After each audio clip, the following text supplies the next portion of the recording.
Сәлеметсіздер ме балалар? Бүгін сендермен тағы да заттың санын білдіретін сөздермен танысатын боламыз.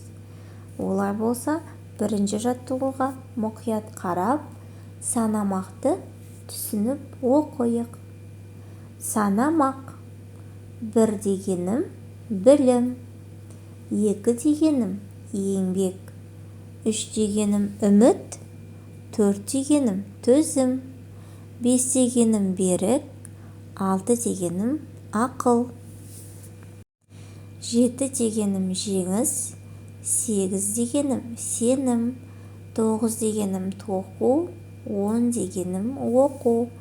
Қажет емес қорқу, білгеніңді балам, көңіліңе тоқу.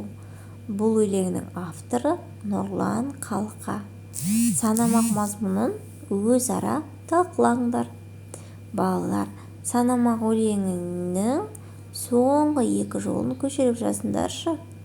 Және бұл жердегі 7, 8, 9 сандары қандай сұраққа жауап береді? Қане есімізге түсірейікші.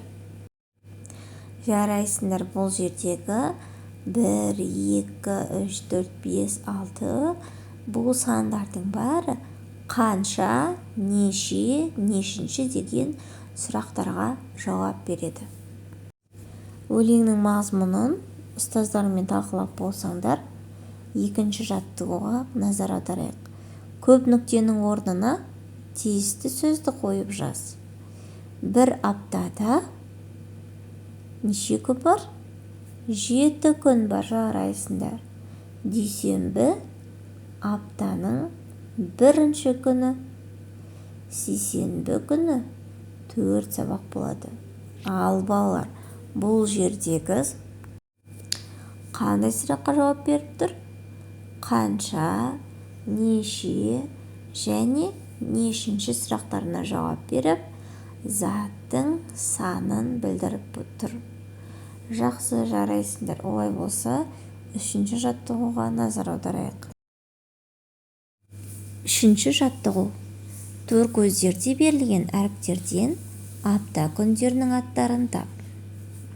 Сейсенбі, сәрсенбі және тағы дейміз.